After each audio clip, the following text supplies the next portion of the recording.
Hi, Fernstar here. I know it's really late for me, but since I am already behind making a video, might as well do it late at night. Also, don't mind fans. Anyways,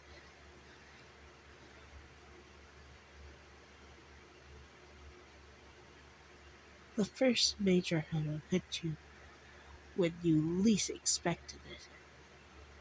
It all started with what should have been a calm afternoon, a brief moment of peace where you and Will could actually spend time together. No schemes, no weird confrontation, just enjoying tea. You were finally getting comfortable with each other, slowly building trust that has been so fragile at the start. Finally, you thought, things were moving smoothly. Then, the overused villainous troop decided to rear its ugly head. Bill was talking about a company that he'll be hosting. His voice calm, his usual stern features just slightly by the moment of peace.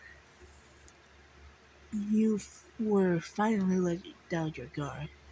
That was until the door creaked open and in waltzed the heroine's best friend, a girl with wide, doe-like eyes and a penchant for stirring up unnecessary drama.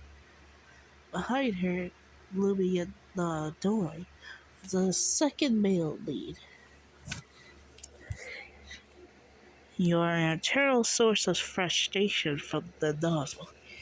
He was tall, brooding, and always popping out the most inconvenient.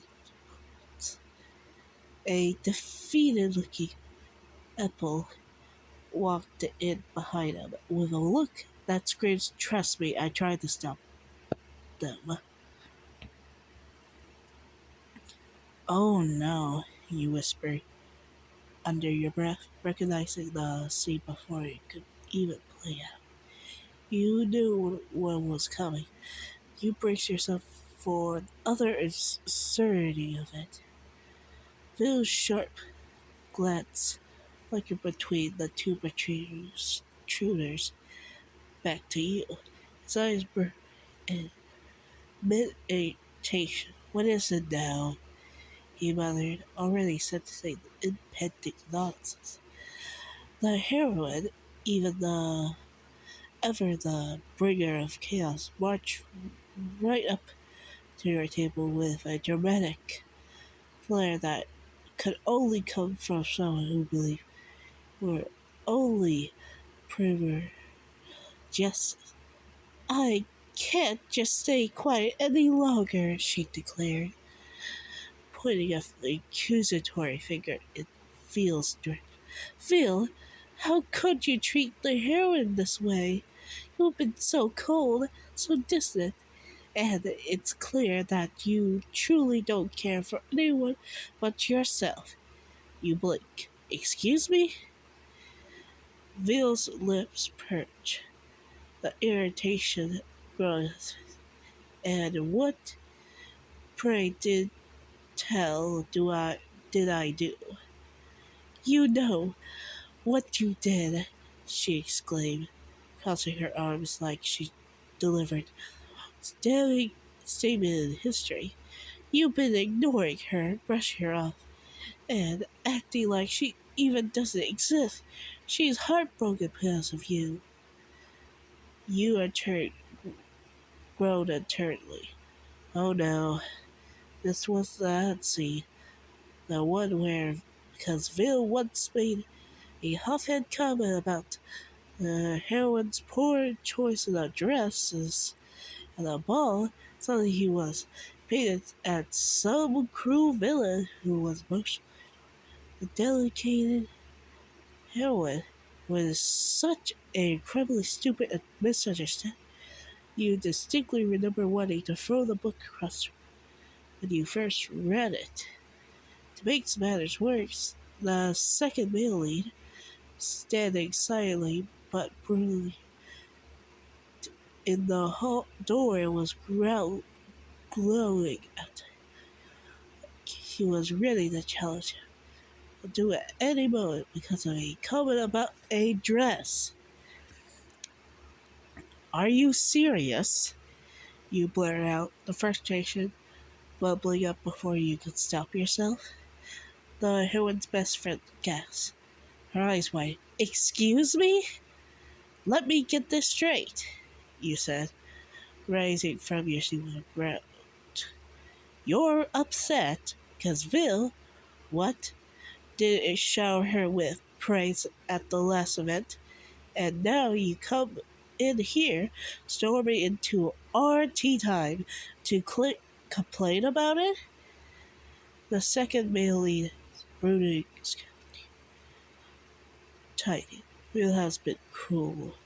About a dress! You cut him off, waving your hands to dismiss. Vil has Phil made one comment about her dress. That's it. And now we're doing this whole song and dance. He's some sort of evil tyrant? The room was already tense. The heroine's best friend firmly, but you couldn't help it. The words just came out. And while we're at it, you said, your voice dripping. Let's talk about that dress. You know, what you're all so upset about. I'm no fashion expert, but who in their right mind thought wearing that shade of mustard yellow was a good idea? The friend's mouth fell open, but you weren't finished. I mean, she walked into the ballroom looking like a sad banana trying to go to high function, high society function. I get it. Satanist, saint, and all that. But there's no reason to dress like the inferring of a overripe cantaloupe. Bill made a choking noise next to you, and you dare to glance at him, his eyes wide to wish. But there was an undeniable glint of amusement, and oh, he wasn't pleasant with the crudeness, but he definitely wasn't going to stop you either. And you said, turning to the second male lead, who had just been standing there like a silent Buddhist, staring at you too. What's your excuse? You came in here with all this brute energy, acting like you're about to do something. But seriously, what's with your whole tragic hero act? Is your personality just a permanent rain cloud, or do you practice that in the mirror? Phil covered his mouth with his hand, and you could see his slightly shake. Slowly about to keep his composure, but he was trying, for dignity's sake, of course. Elbel, on the other hand, has completely given up. Moby said sad, but he fell out of his chair, doubled down and left. His face red as he clutched his side. You weren't sure if it was your insult or the second male lead's thunderstruck expression, but either way, said Stare. I heard friend when you interrupt her. And oh, you look at her up and down with a cut. You really want to talk about fashion? Because I don't know who told you that referee ruffles with a plaid was a look, but they were wrong. You were out here, you got lost in a fabric store and fell into the clearless split. This time, Vale snorted, like actually snorted.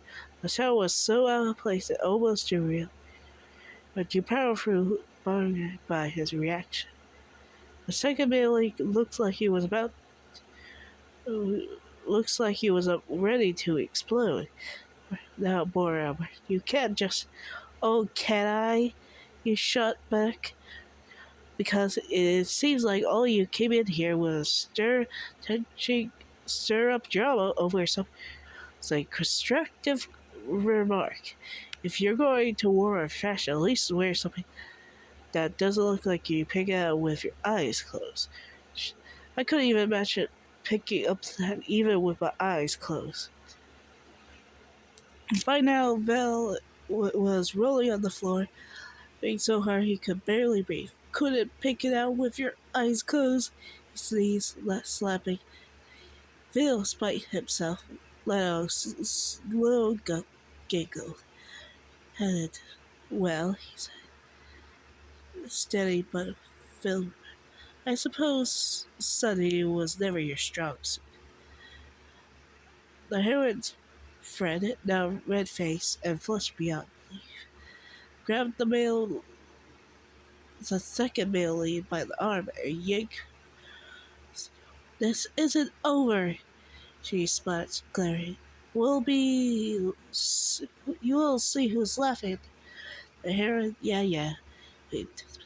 When the heroine realized she's been pining for some can't tell stirred from elegance, trust me, I'm not worried. With that, they both storm out, slamming the door behind them in a huff of embarrassment and frustration. Second, they were gotten out of the chair, grinning at Bill, who was now open. You really did it. Hold back, did you? Bill said. His amusements ended despite his calm demeanor. I don't approve of such cruel insults, but I must admit it was rather effective. Bill Appel, who still covered his left, held him back up into his tears from his eye. That was the funniest thing I ever seen. I can't believe you, yeah, said they right to their faces. I'm glad to be of service, he said with a grin. Your heart was still pounding, Chest. You couldn't believe you said all that out loud. Judging Ville's pleasant reaction, Ville's outgoing, it has been worth it. Maybe surviving being so bad after all. So, yeah, that was longer than I expected to take. But I hope you guys enjoy this part 5 of this series. Bye.